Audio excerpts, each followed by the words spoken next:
Welcome to Off the Cut, a podcast where we talk about building, making, and answering all of your questions. I'm Eric from Spenceley Design Co.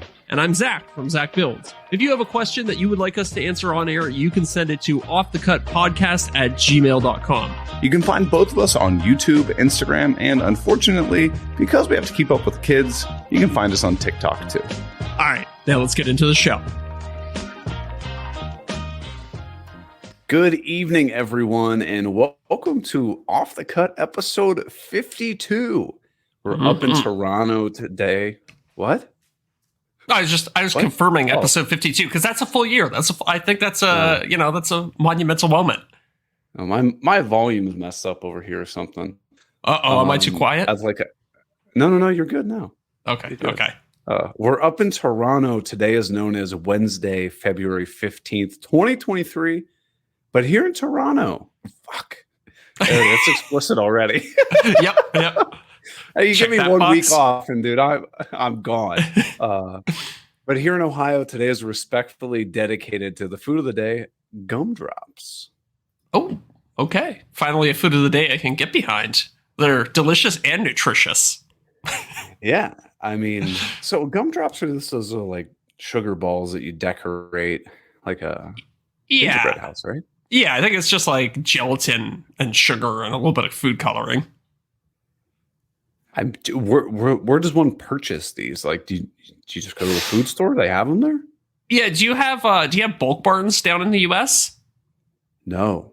Okay, so bulk barn is a great concept for people who don't know. Basically, it's a store, and you go in, and there's just these like plastic bins with little clear lids on them, and you get a scoop and you get a bag, and you just go around to all the different plastic bins. You open it up, you scoop it, you drop it into your bag, then you take it up to the front cash, they weigh it, and they charge you based on the weight. So you can get all sorts of little candies, you can get like baking stuff. Like if you want to get flour in bulk, it's I guess a good place to do that. I don't know, I'm not really a baker.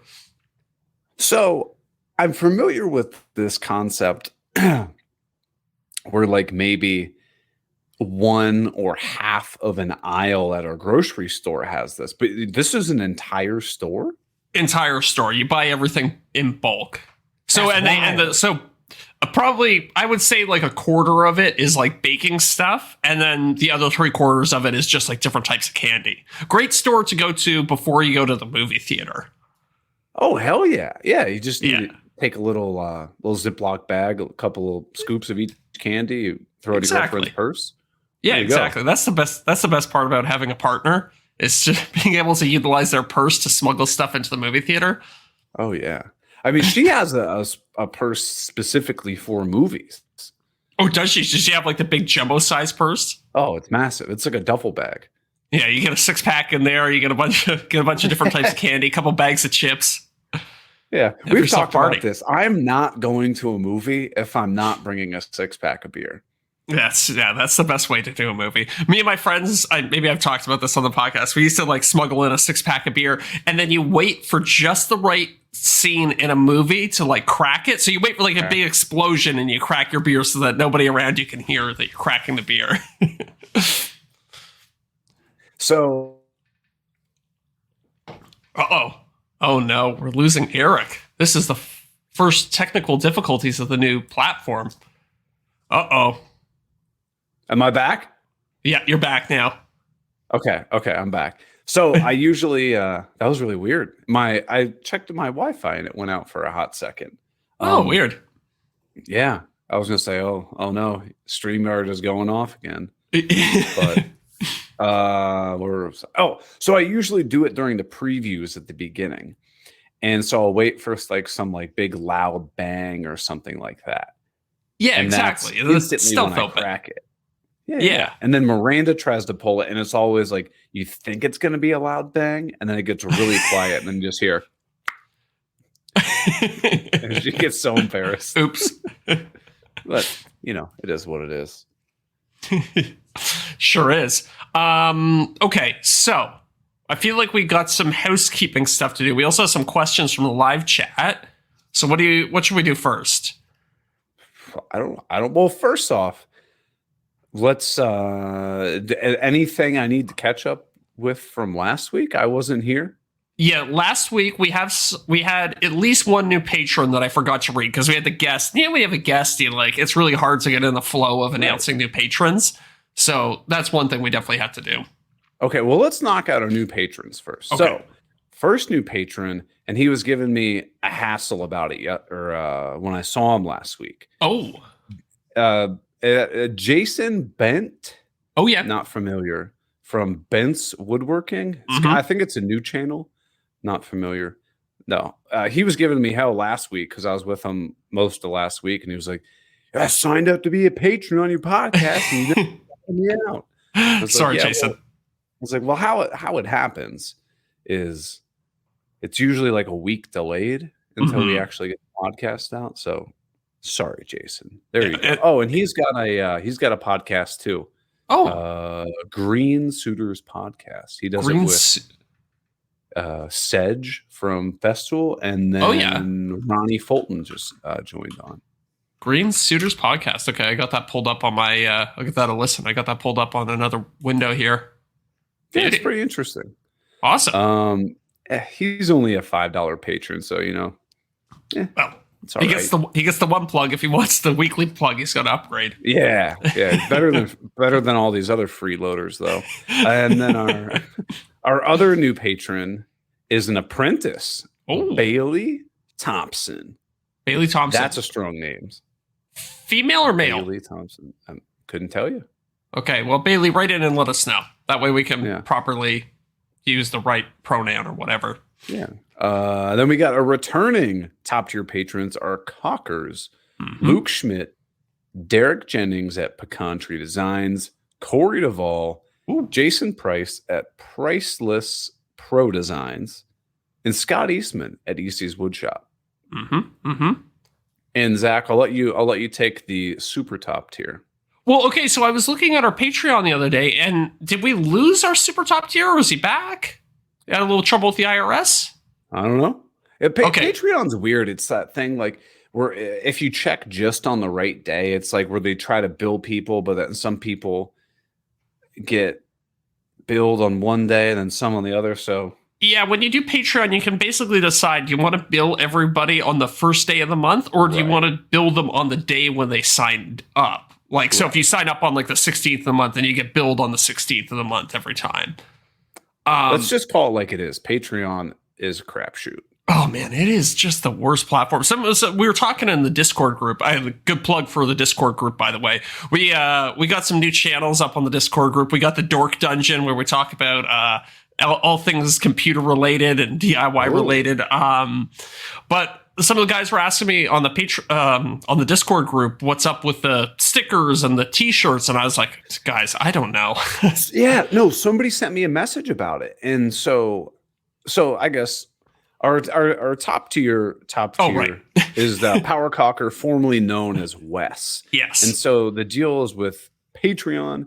Patreon.com/offthecut-podcast. You get access to the after show, bunch of merch, and all kinds of other cool stuff. But like you were saying, apparently people haven't gotten their stuff. Yeah, so I was trying to look into it, and it's just like completely inscrutable for us as the creator, as far as I could see. Like I poked around for a little bit, but I couldn't find anything. Right. So I don't know if we're gonna have to get on tech support and kind of send them a little, hey, what's up? So I actually did that because I was talking to one of our patrons.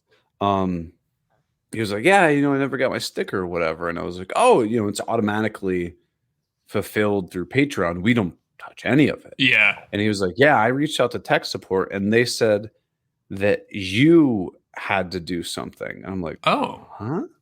Okay. So we're trying to get that solved. So genuine apologies on that front.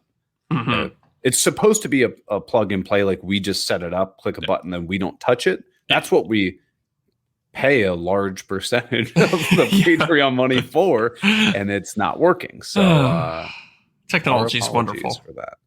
But no, I'm glad that you told me that it wasn't just one individual that was having the issue. It was multiple people. Well, we should maybe off screen we'll verify and make sure it's not the same person just reaching out in multiple places. Yeah, for sure. So What do you want to talk about? What you got going on? Do you want me to talk about why I wasn't here last week? Yeah, let's talk about why you weren't there. I mean, it's anybody watching the live stream might have an idea based on your clothing right now.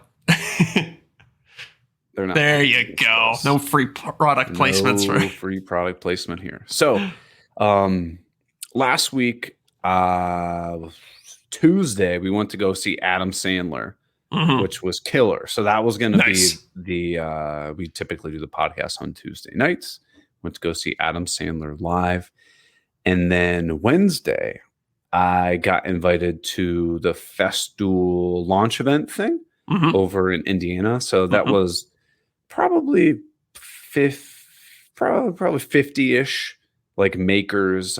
There were YouTube people, there were TV people, there were Instagram people, there were contractors there. Kind of cool. All over. And it was just like a, welcome to our headquarters. They want to show you around. They had a big like PR thing where they had all their tools that were coming out and anytime throughout this year. And it was a big like cocktail party basically. So you just got to hang out and you talk to whoever you wanted to talk to. This is awkward. I got to move my screen. Yeah. And just got to interact with all of, everybody in the community and then around tools and like check out some other tools. So it was really neat. That's awesome. I knew a lot of the tools that were going to be there. Okay. But I think the coolest one, I can quickly recap. There is a track saw that's specifically for cutting laminates.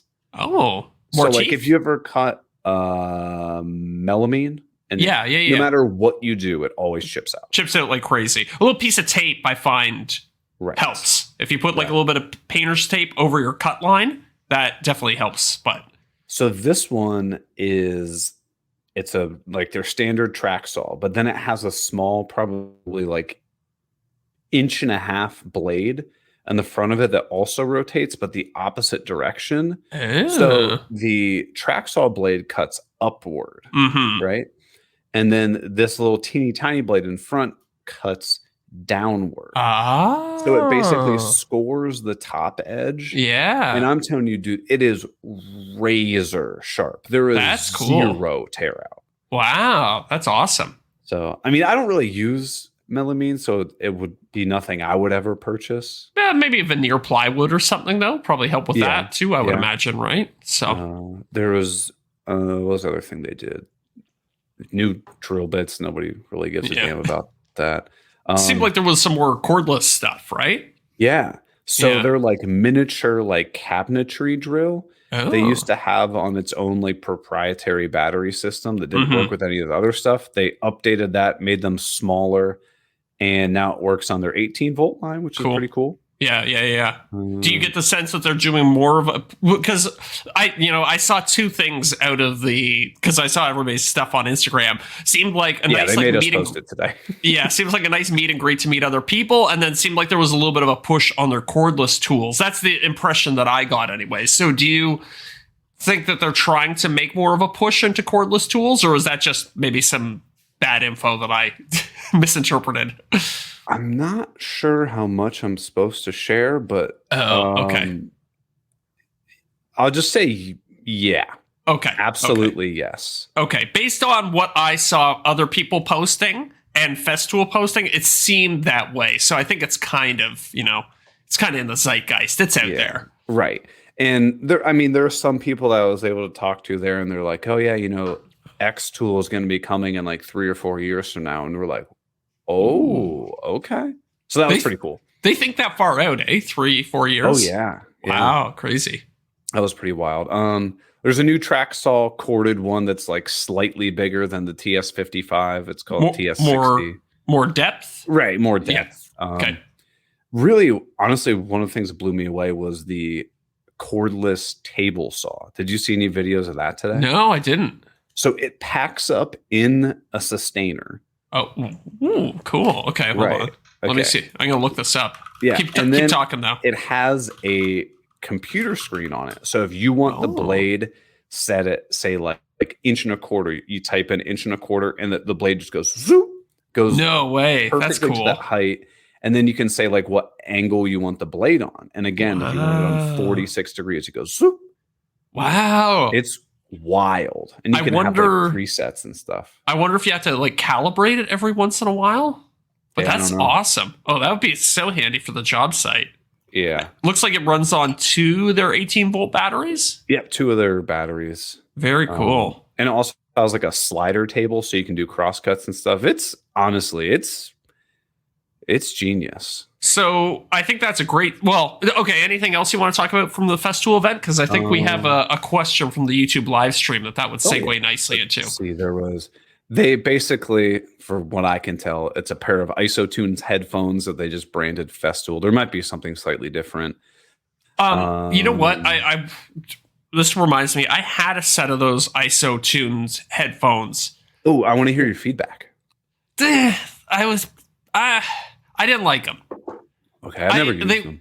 Yeah, that like they did like a so-so job of blocking sound, and they sounded pretty crappy. So honestly, now I have a set of like the Samsung AirPods, but Samsung makes them. Sure. Honestly, I find those are both superior in terms of sound quality and noise canceling. Interesting. Yeah. Interesting. Yeah.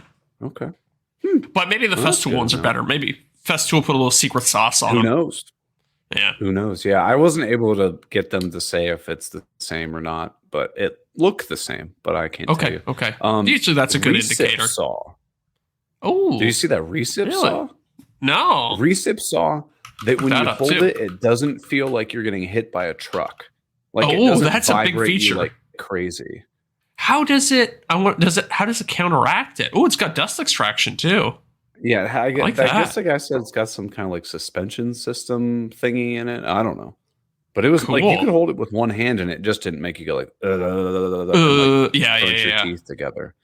That's Got awesome. dust extraction. And the other thing is like a masonry grinder with dust extraction. So if you have to like grind concrete floors, you Yeah. can do it with zero dust. That's cool. That's very handy. I had I ground the floors in my shop, and I had a big basically like a floor sander. Yeah.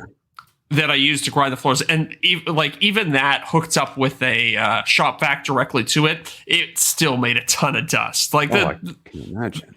the vacuum helped, but it wasn't. It was far from perfect, to say the least. So that was pretty much what they had. And That's then awesome. tool-wise, I'll recap the other stuff real quick. And then several of us stayed the next 2 days to do like a charity build-off. So there were two different teams.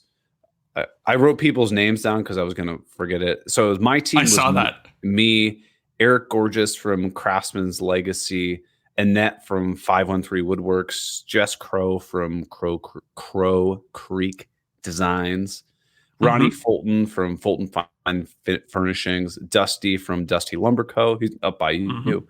And then Brent Shively from the Festool. The other team was Mike Coffey from Coffee Custom Woodworks, Alma from Pink Soul Studios, Shar from Wooden Maven, Derek from Malden, Jason Bent from Bent's Woodworking, Scott Couch from Get Off the Couch Designs, and then Sedge from Festool is on their team. Nice. Couple friends of mine there. I like some of those names are pretty familiar. Yeah, Shar was like, yeah, I've known Zach for a while. And I was like, oh, yeah, once we get the live stream or the podcast thing situated, we definitely want to get you on there because we want more females on the show. Yes. A quick shout out to Shar. She was like so inspirational in getting me to start a YouTube channel and to just take like the whole Instagram thing more seriously. Like she was so encouraging to me early on. She was like, oh, you got a real talent for this. You got to get going. So I honestly don't think that I would be where I am today without her encouragement early on. So I owe her a lot. And yeah, she was super nice. She's the nicest person in the world. Nice. I met her husband and her kids. They're all fantastic. She's a Atlanta native, so she'll almost certainly be at Workbench. Yeah. I think everybody that I talked to there said they were going to be at Workbench, so we were excited to kind of reconvene, meet up again. Yes, that'll be good. We'll have to do some podcasts while we're there, so we'll have to bring some equipment. Oh yeah. So I got to get in my plug. I have to get in. We basically built the furniture, and then we're gonna raffle them, or not raffle, auction them off for charity. So all of the Fantastic. proceeds go towards. Oh man, I forget the name of it. I'm so sorry. I forget the name of the charity, but it's Oh, a local Indianapolis charity. So cool. if you're interested at all, just go to the festival website and you can bid on it. But That's that's all amazing. I have to say. A bunch of cool stuff. It was a fantastic time. Unbelievably exhausted, overwhelmed in a positive way, though. Yeah. Yeah. So did you build everything from scratch there, or did people like bring pieces and you kind of assembled? No, dude. In a day and a half, we walked in a room and they go, here's your lumber. And you have to design, build, sand, and finish an entire piece. And it had to be done by noon. We Oh my, finished with by 3 minutes left. Oh my god. Yeah, it Okay. was rough. But there was like epoxy inlays in yours and stuff. I know. Wow. Crazy. It was stressful to say the least. Yeah, that's impressive though. I mean, at least you had good tools to help you out, right? That's true. We didn't have a Yeah. a jointer or a wide belt sander, and our slabs were pretty flat, Yeah. but they weren't perfect. I'll tell you that. So it was challenging. Yeah, A I lot bet. of Oh, Rotex sanding. right. Well, what I saw looked really good. So I'd say you guys did. Well, it Ooh, is looks that a little good bit from of afar, shin you right? got there? Yeah, somebody's got to do it. Little gin night. Mm-hmm. So, what do you want to do? Hit one of these questions? That's enough about me blabbing on. All right. Yeah, well, we were talking about table saws there, and we had a question from the live chat. I figure this is a good plug for people to watch the live stream on YouTube, Sure. and then we'll try and answer questions live as they come in. So Michael Orlando wanted to know why you chose the Harvey saw over the Saw Stop Yeah. So table saw. Yeah. So I guess for people who haven't kept up, I did get a new table saw. It's the Harvey something. I couldn't tell you what it's called. It's Okay, if you go on their yeah, website, the gold something. Look, every tool company, look what Apple does in terms of naming conventions. Now, iPhone 1, iPhone 2, iPhone 3, iPhone Pro, like it's scrutable. You don't have to know anything about iPhones, and you can figure out which one is better than which. So start doing that with all your tools. Call the Festool Impact Driver 1, Festool Impact Driver 2. You know what I mean? Yeah, I mean the only reason I know a lot of the festival stuff is because like TS. In my head, it Yes. means track saw, but it's actually German for something. Oh, track and So saw. all of the stuff, yeah, track and saw. All of their things are German, but yeah. So I got the Harvey something or other. I really had no plans of purchasing a new table saw. My table saw Mhm. was fine. I mean, just like anything, it had wear, but it was still very, very serviceable. So What was it? Was your old one was a Delta? it was a rigid, but Delta's the Rigid. same thing. Right. Yeah. Right. Gotcha. They Gotcha. just slapped the rigid, just slapped their name on it. They were Yeah. like, we're not going to Yeah. reinvent the wheel. We'll just slap our name on it. Oh, we were talking about power tool companies a while ago, and how we kind of lump Rigid in with TTI, but Rigid Depends on the department. Yeah, so what I learned is that Rigid is actually its own standalone company, and TTI manufactures all of their cordless power tools, but they don't. Right. They're not actually owned by TTI, if that makes sense. Yeah, weird Everybody's little in bed with distinction. someone. Yeah. So what was this? Oh, so I really had no plan of buying a new table saw at the time, but the guy Jeremy from Harvey reached out. And he was like, "Hey, can I get you set up with the table saw?" And I was like, "Sure." Yeah. So why Harvey over Saw Stop? Well, truly, when Jeremy reached out and asked if I wanted one, I waited a few days. I reached out to Saw Stop, and they basically gave me the middle finger. Oh, So I was like, if somebody's offering to give me a saw, sure. Yeah, yeah. I mean, And I have no obligations. Like they're like, yeah. you could say it's the worst saw you've ever had in your life, and we don't care. Like, I've wanted okay. to reach out to SawStop about a couple things. I have a bunch of SawStop products, and I've paid like full sticker price for all of Sure. them. But I did meet some reps at Workbench like a couple of years ago, but I didn't have a very big following then. I was like, I'm not gonna like bother. But I have thought about it. But maybe now that I know that they just they gave you the middle finger, maybe I'll look somewhere else next time I need a upgrade or a new saw. Yeah. Well, did you hear what happened to Jason Hibbs from Bourbon Moth? No, I didn't. So, Oh, trauma alert. hold on.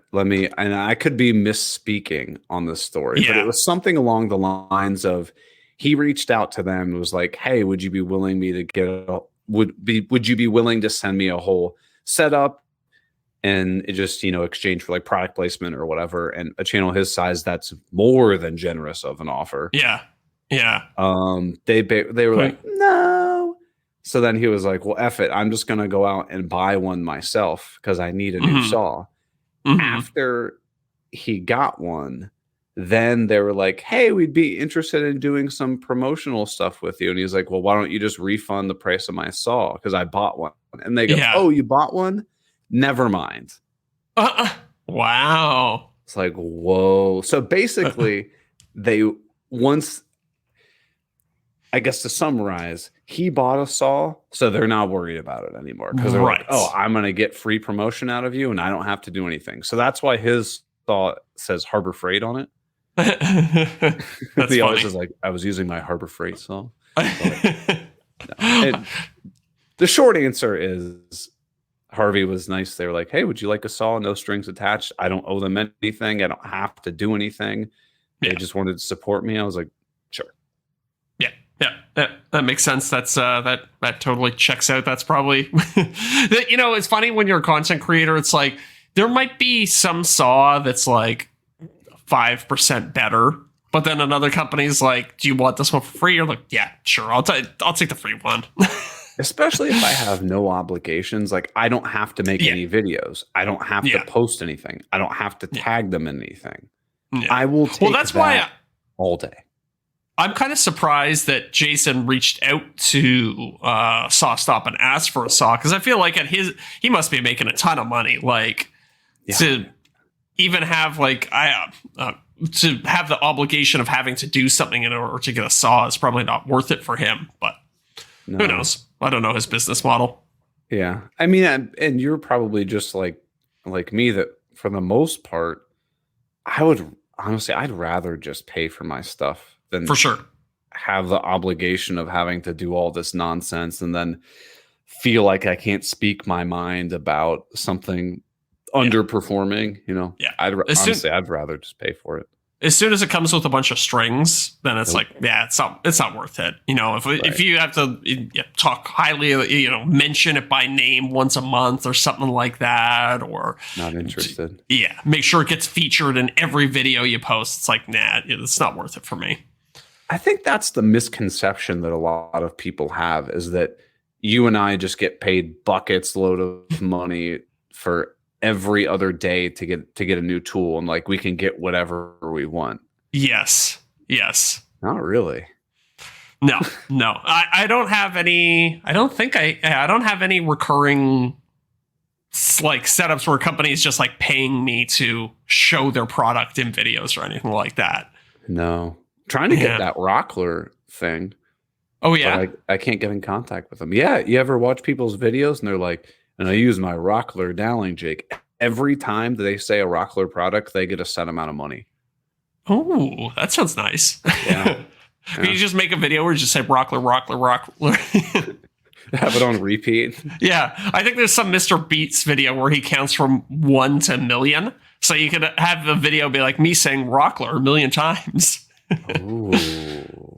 Make it a YouTube short too. Exactly. Repurpose your content. Oh yeah, hey, I wanted to talk to you. So you got the YouTube Shorts monetization. Yeah. Yeah. So I figured it'd be kind of interesting. So I had one of my videos do really well. Basically, as soon as monetization turned on, Right. it did really well. So right now I'm tracking about $100 per million views, I would say. Oh, that's better than I am.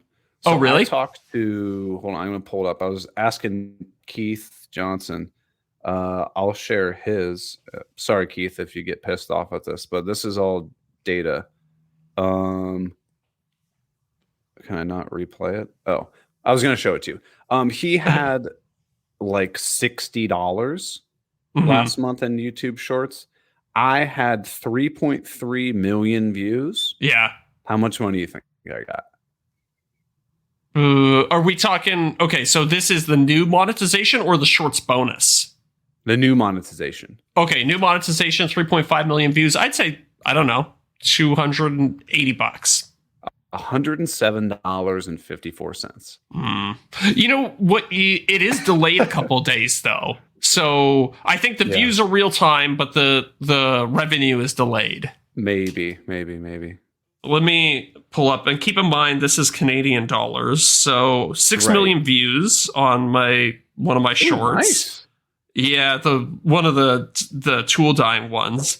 $483 so far. Canadian. Okay, so that's like 300-ish US, 350. Yeah, US. probably maybe 350, something like that. So not too far off what you're seeing. What's your RPM?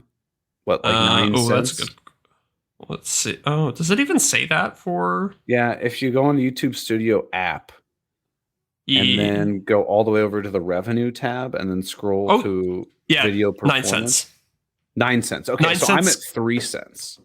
9 cents Canadian. So again, you had to do a little conversion there, but 6 cents or so.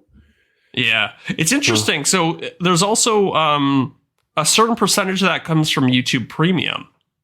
I saw that. And some of it's from short. So I wonder, I guess because people who have YouTube Premium probably don't see ads on the short feed. So that makes sense. Yeah. Huh. I don't know. I think I'm going to still do them for a little bit of time because, we're 15 days in. Yeah. My only concern, I was having this discussion with people last week, is the vast majority of people who watch YouTube Shorts, and this is not meant to put anyone down, are in third world countries. Oh, you think so? Well, you can look at them. It's all from Iran and like in the middle, or Tehran and like all these other countries and whatever.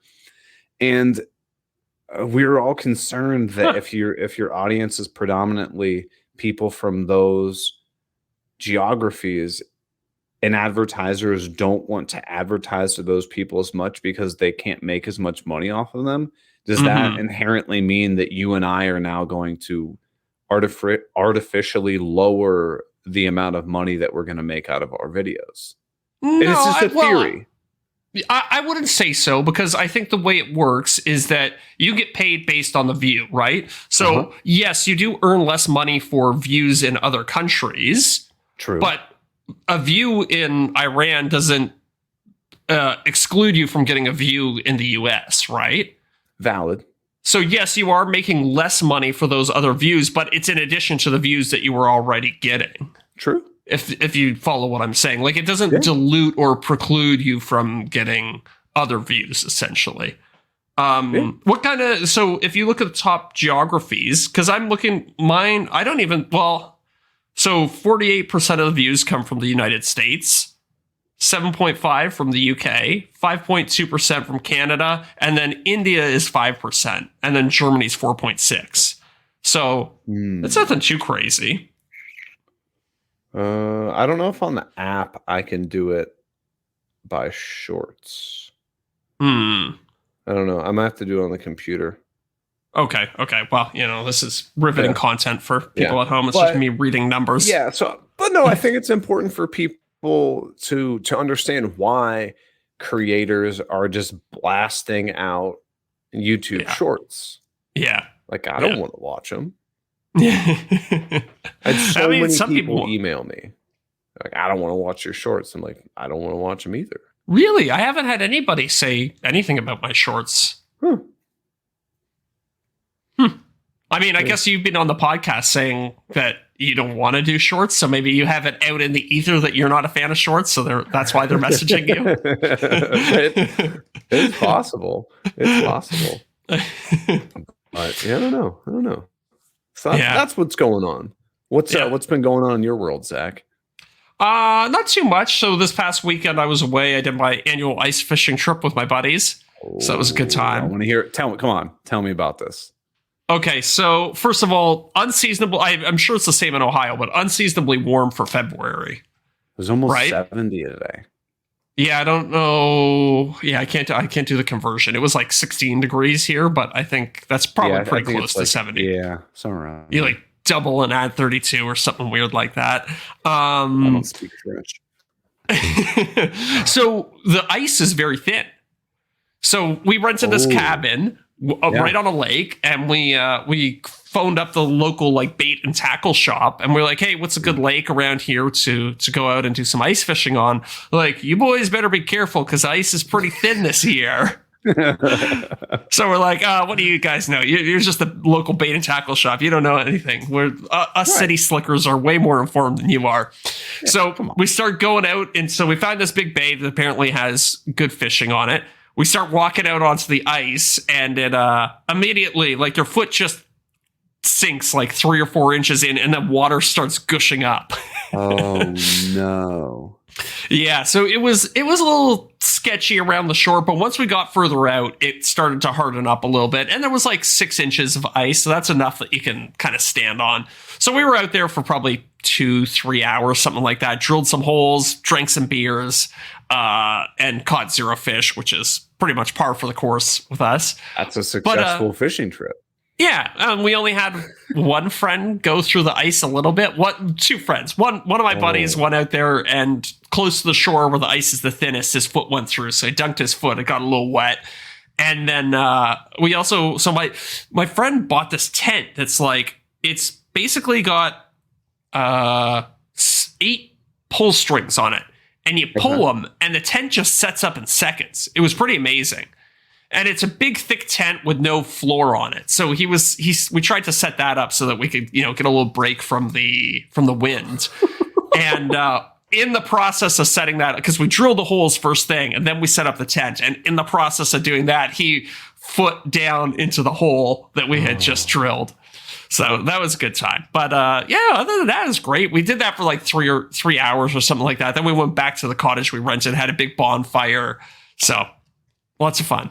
Oh, that sounds like a blast, man. Yeah, sounds like a great time. 7 dudes. We got to the cottage. So me and my one friend drove up early.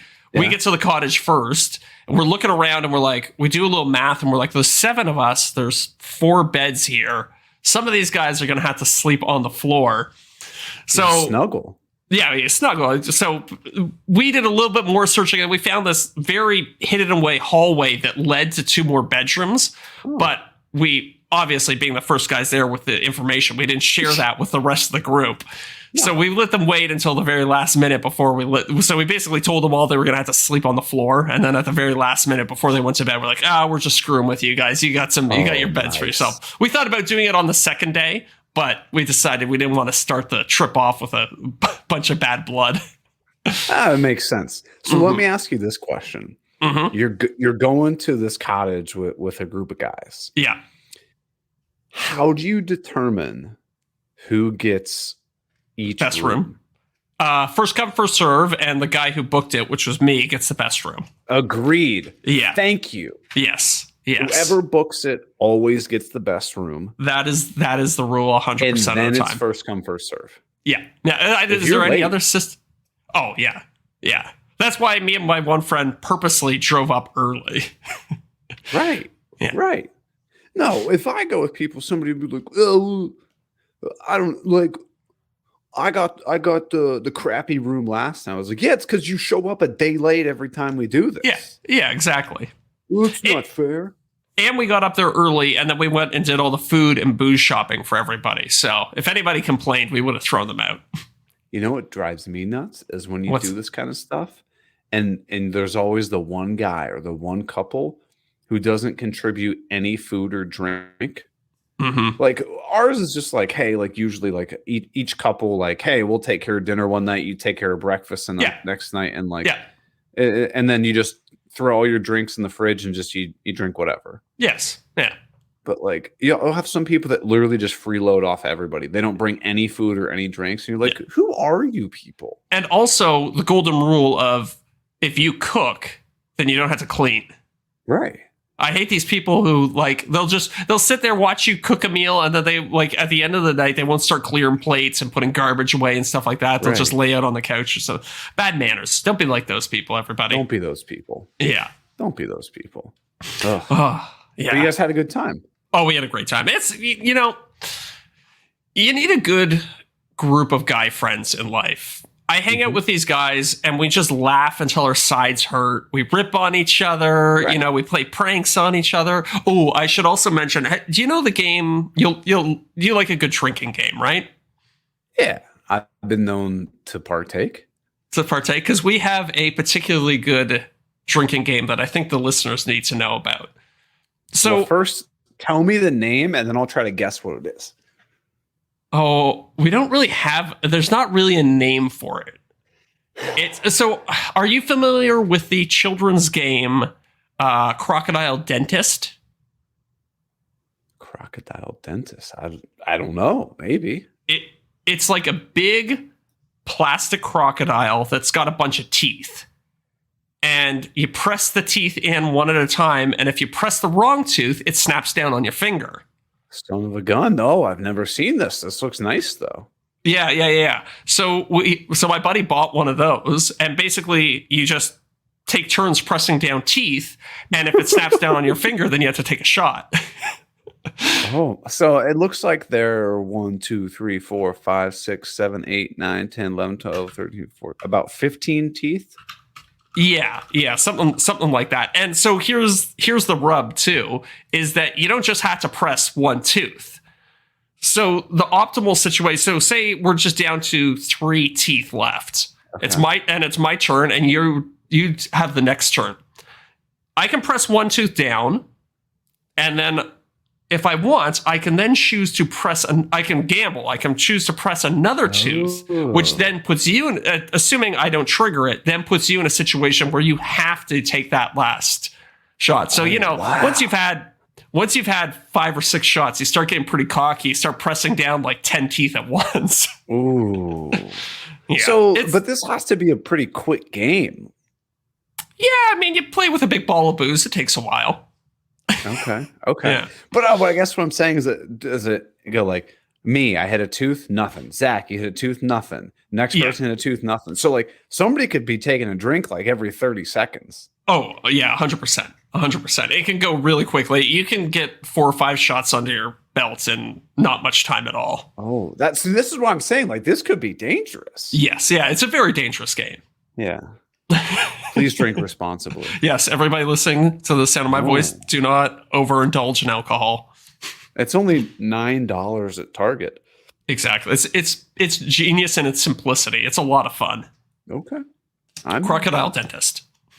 You know what I hate is when you're hanging out with people and they're like, let's play this drinking game. And you're like, yeah, sure, whatever. But like, I'm at the age now where like, I want to be sitting down. I want to be relaxing while I'm playing this game. Like have a good time.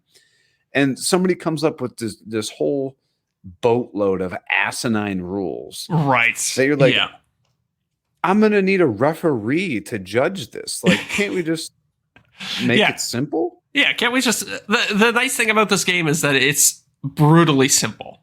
Right. Anybody can start playing it, understand it right away. Probably gets your heart pumping too. It gets your heart. It really does. You got your... And the thing is, you can feel when you press the tooth. When you first press it, there's a little bit more resistance on the one that snaps it down. So we have a rule that as soon as you touch a tooth, you can't pull your finger off. Okay. But yeah, so I want to know the tech aspect of the croc. How does it work? I know so I've been wanting to buy one to take it apart and figure out if there's a way that I can hack the system so that I never have to take another shot again. Yeah, true. Does it have batteries? No, completely automatic. I've also seen guys take razor blades and stick them in place of the top row of teeth so that there are actual real consequences to it other than just taking a shot, which I would never do, but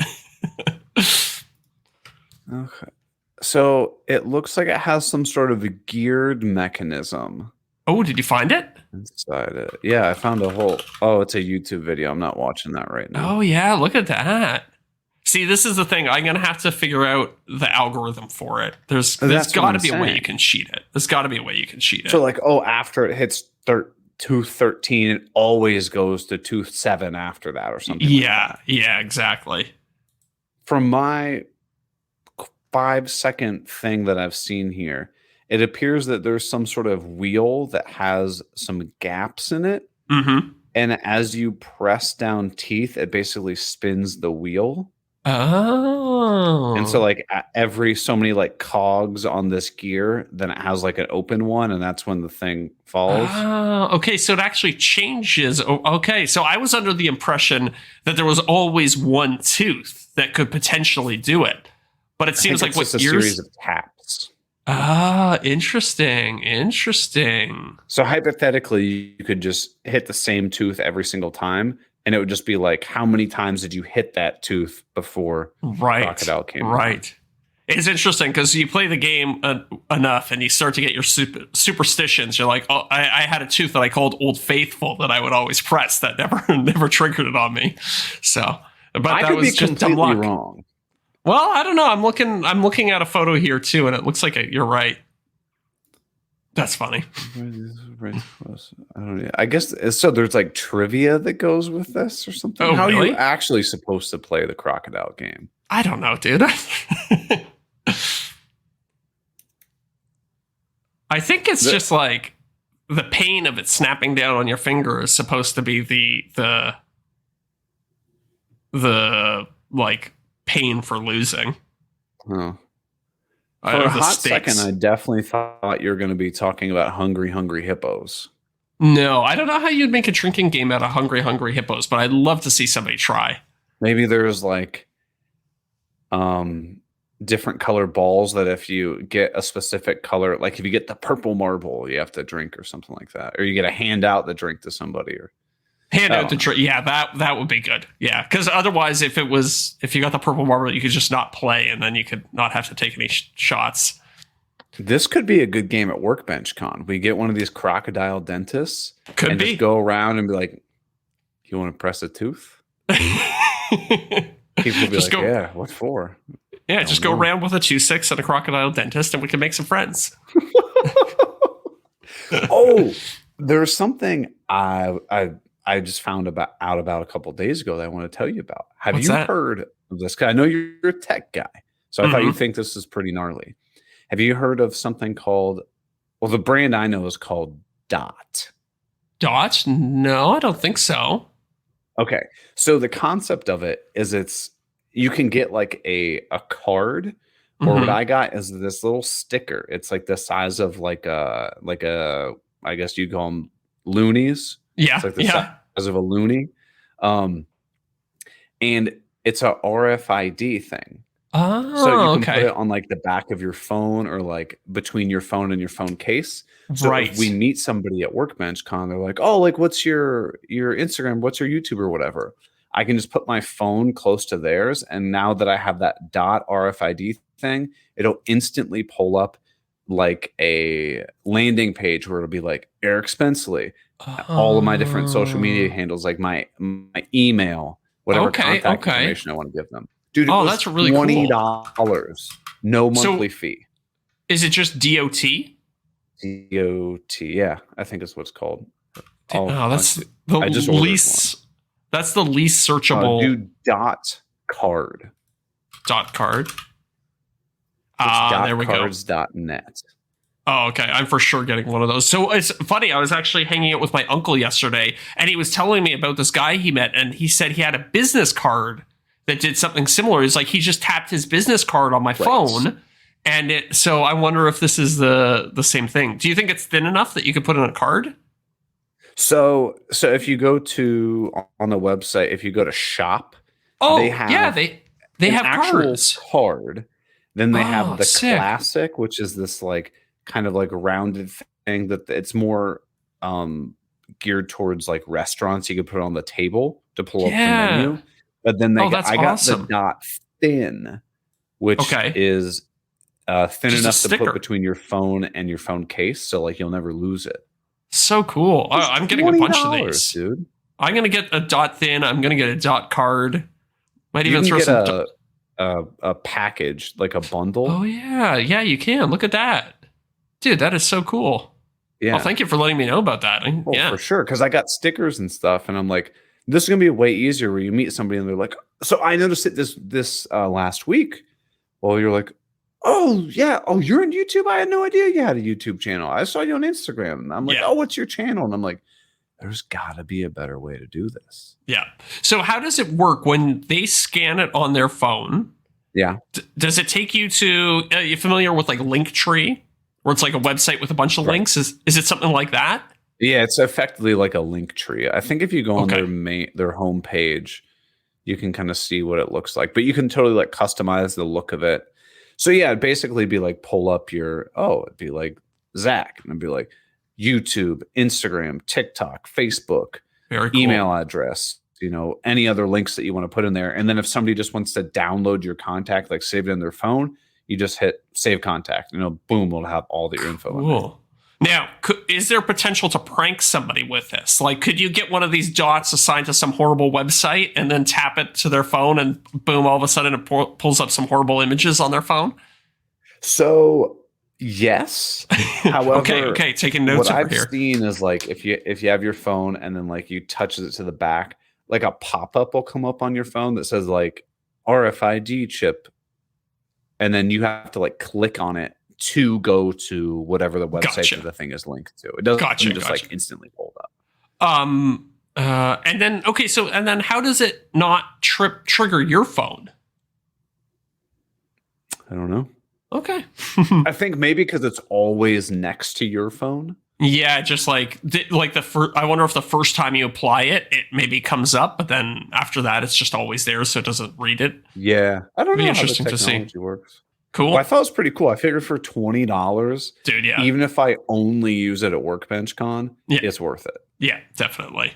That's going to save you so much time. Oh my god, I know. So I'm getting ready to move. I feel bad about this too. So we're getting ready to move. I'm cleaning out a bunch of closets. Feels great, by the way. Go through all your closets, just throw stuff out.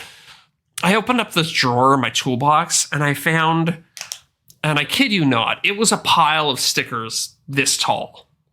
And there were so many of them from Workbench Con the first time I went. And I'm like, it's been 3 years, whatever it is. I haven't stuck these up anywhere.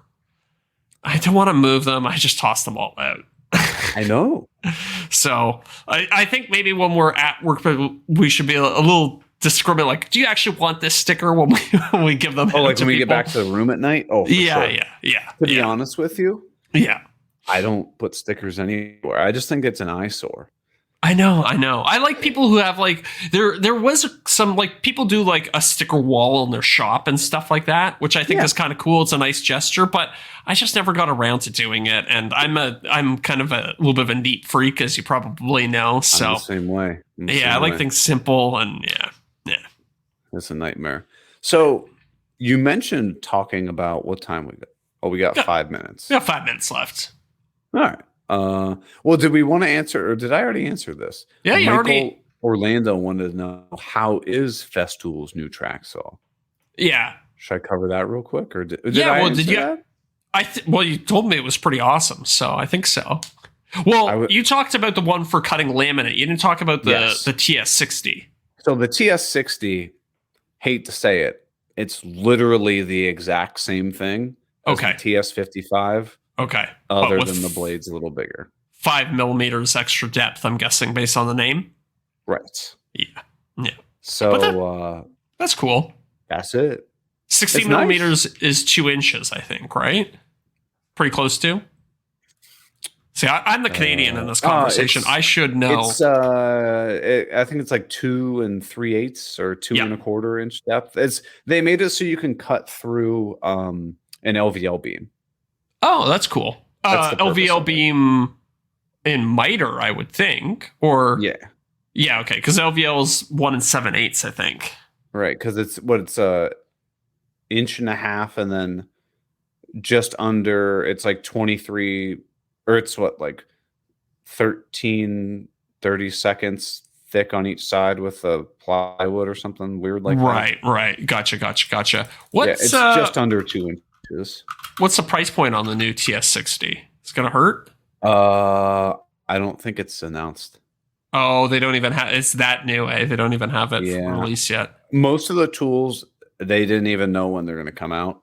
They're just Oh, like, yeah, really? sometime in 2023. Huh. Yeah. I would love to be part of a big organization like that to know, like, tools done. Like, obviously, they have production versions of it ready to go because you're trying them out. Right. So I'd love to know what the delay, what is that delay between tool being done and then getting it to mass market? I don't know. I don't Might be a know. logistics thing. Like, I don't know if I don't know where they manufacture their tools, so maybe it's hard to get them in from Germany or where they're actually being built. Yeah. I know that we were talking to Sedge, and he was saying that he does a lot of testing and training on tools that might be 3-4 years down the line. Oh, wow. Crazy. So like they already have to have some sort of a production Yeah. run for somebody to be training on it this far ahead of time. Yeah, true. Kind of neat. Yeah, very neat. Gotta But find out. I don't know. I wish more tool brands did that kind of stuff, like invested more time into teaching and showing people how to use their tools, because there are so many like nuanced things Yeah. that until somebody shows you, you'd be like, oh my gosh, I didn't know that my tool had that feature. Yeah, that's a really good point. I mean, these days, like, I don't know, nobody reads the manual, right? Which is probably where you would learn these things in theory. But it's, having that human touch of somebody to explain it is really nice. So yeah, you're right. More companies should do that. And it happens to me all the time. Like, you have some tool, you're like, I don't know what this little dial on the side of it does. Oh yeah, and you're like you said, you're not gonna read the instruction manual. Like, Yeah, I don't have time to do that. Like, I know you on my find track so many saw, tips and tricks. on my little DeWalt track saw, there's like a little dial on the bottom of it. I have no idea what it's there for. But I'm dial on the bottom. Yeah, maybe dial is not the right word. It's a knob that rotates like 90 degrees. I don't. It's weird. I'd have to show you in person. Is that the one that if you're using a miter, it locks your saw to the track so it doesn't fall over? That would make sense. I don't know. I know the Makita has that one. I bet you that's exactly what it is. Because whenever I use it in a miter configuration, I always have to have my hand on the base of it to make sure it doesn't tip over. So you're probably right. That's probably exactly what it is. It also could be, does the DeWalt one have those little like cams that tighten how tight it is on the track? I don't think so. Slop on the track. I don't think there is any slop on the track. It's pretty tightly machined. DeWalt track saw Maybe cam under deck. I can't find anything quickly.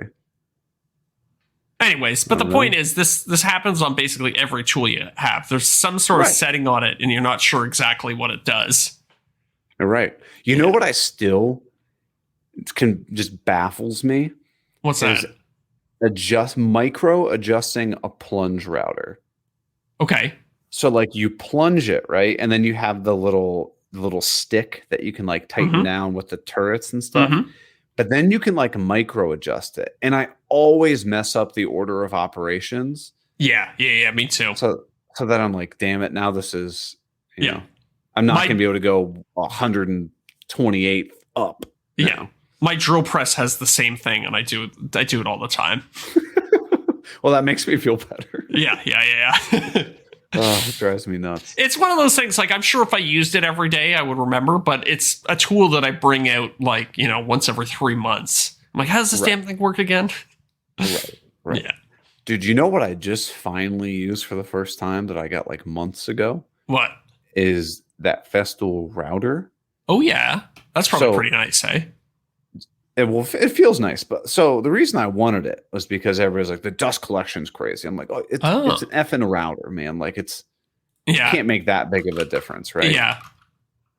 Dude, I my buddy gave me this chessboard and he was like, "Hey, will you put this like edge profile on it?" So I was like, "Yeah, sure." So I tested it once. I did it on Instagram where like I made a pass with no dust collection and just Okay. spewing Oh, yeah. everywhere. Everywhere. And then I put the hose in the little like cup thingy that goes on underneath it. Dude, there wasn't a piece of dust anywhere. That's cool. I'm looking it up right now. I want to see this thing. Is it the big It one? It's like I got the 1010, which is like the okay, 1.5 horsepower one. cool. Wow, the oh, I see. It's got a little cup that like comes up off the base. That's neat. So like yeah, and you can remove it. So if you're doing edge profiles, it has like a cup that basically surrounds the bottom of the bit, and it Oh, has a thing that goes on top of the bit. really? Yeah, That's it cool. works. It's pretty nice. It's pretty nice. I have the DeWalt cordless router that I use Yeah. for a lot of edge profiles, and it's got a dust collection system, but it's the biggest pain in the ass in the world to attach and take off. Mm. You've got two threaded nuts and little thumb screws on them, and they have the world's longest threads on them. So every time you want to do it, you have to sit there for like, I don't know, Oh, a minute per thumb screw, just doing like just twisting your fingers over and over again. It's really annoying. you're gonna get hand cramps just putting the thing on. Exactly. Oh, So that's amazing. thus, I usually don't run it. Right. Just like I'll just sweep up the dust afterwards. It'll be easier. Just put your safety squints on and close your mouth, right? That's right. That's right. You can't breathe harmful dust in if you're not breathing. Yeah. That's what I always say. But well, we got a boatload of questions for the after show. What do you Yes. say we wrap it up here, head over to the after show? Okay. That sounds like a great idea to me. All right, everybody. Well, we will see you next week, or we'll see you over at the after show. Mm-hmm. Send us some questions. Send us emails. And yeah, thanks for listening. Yep. See you guys. See you, everybody.